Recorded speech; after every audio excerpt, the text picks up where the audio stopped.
At the meta level, decolonization in architecture means regarding European and Euro-American architectural culture, as well as the capitalist economy in which they have thrived thus far, as one way of practicing, not the only way, not superior or inferior, but one way among many. This means recognizing and learning from other knowledge systems that have been delegitimized by modern education in the Western academy. It means, for example, a couple of things: becoming curious about strengthening informal economies as much as formal state-run systems.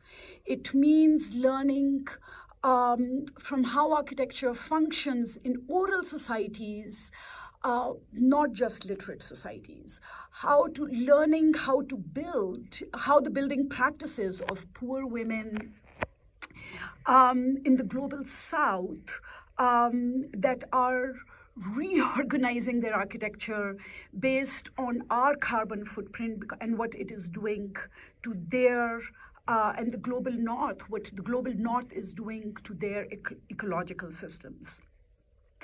Now, in this way, just with these few examples, then decolonization means, and decolonization in architecture means to put these precedents at power with Mies, Le Corbusier, and more kind of recent architects at power, and recent architects.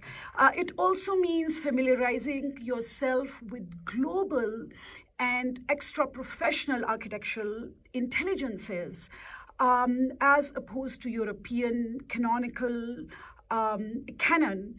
But this process is a really difficult process, right?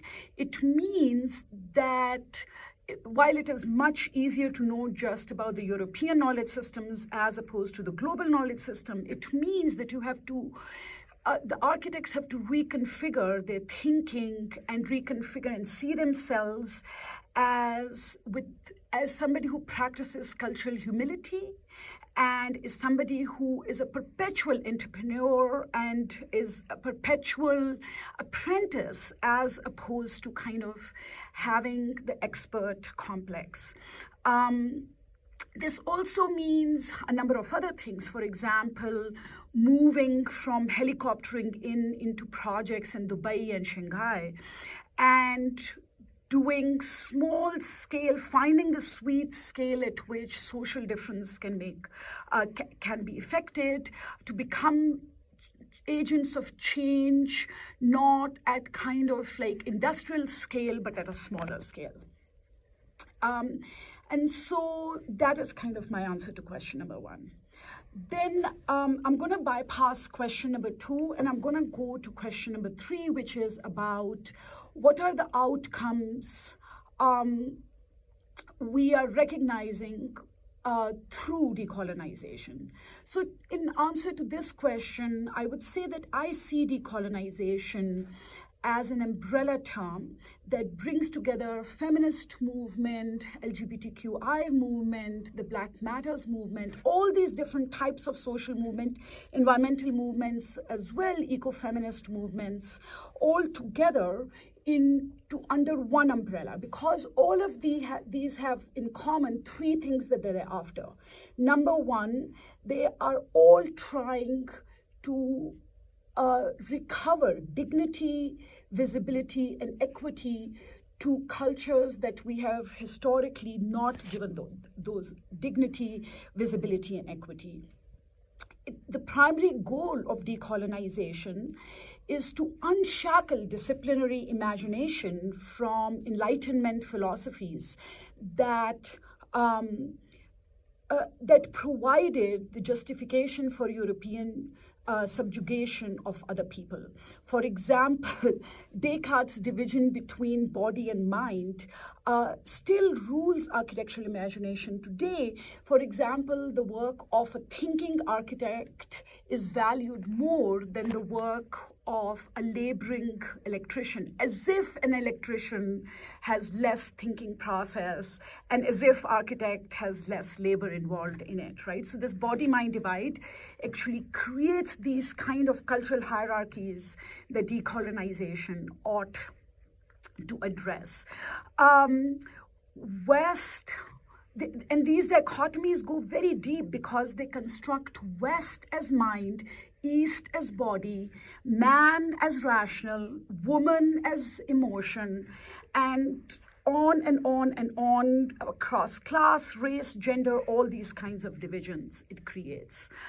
The next goal of decolonization, I would say, is to pluralize the knowledge systems from which architects draw answers and to make, not to romanticize one culture system over another, but to make them answerable and not answerable, but I would say to make them hold mirrors to one another, so that when we construct kind of new knowledge, it is by braiding.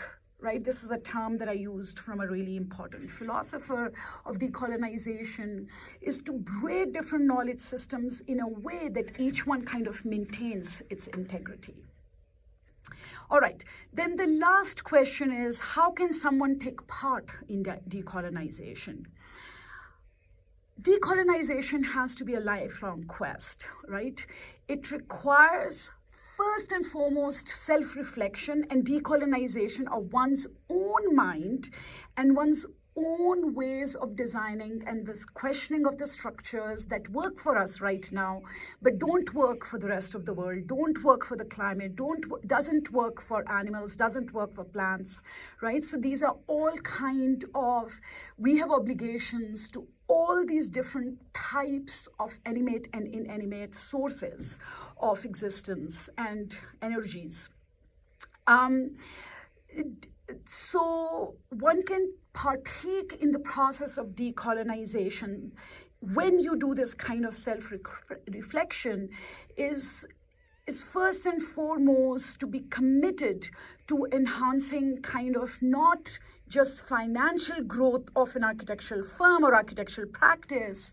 And this is just an answer to practitioners to see if your work is promoting just the financial growth. Is how you are defining success of your practice, or you are really after an ecological balance, right? Are you promoting just growth of markets? Are you participating in that?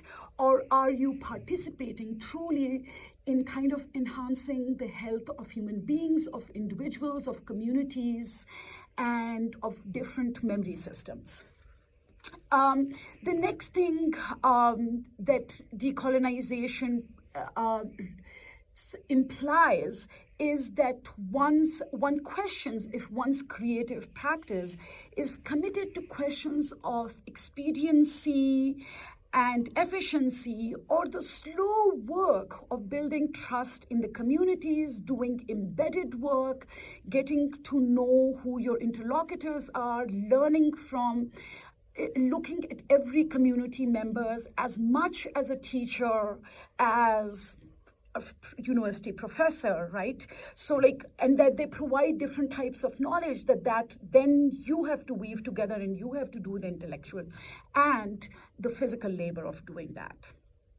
Then the last two things that I would ask someone who is wanting to take part in decolonization work or labor, I would say, which is both intellectual and physical labor there, is your work, not only your own work, but the work that you're putting out in the work, is it visibilizing and dignifying the lives, histories, and narratives of conventionally powerful, right, of segments of the society, or is it giving kind of recognition of dignity and ingenuity of the weak, right, or those who have been historically weak?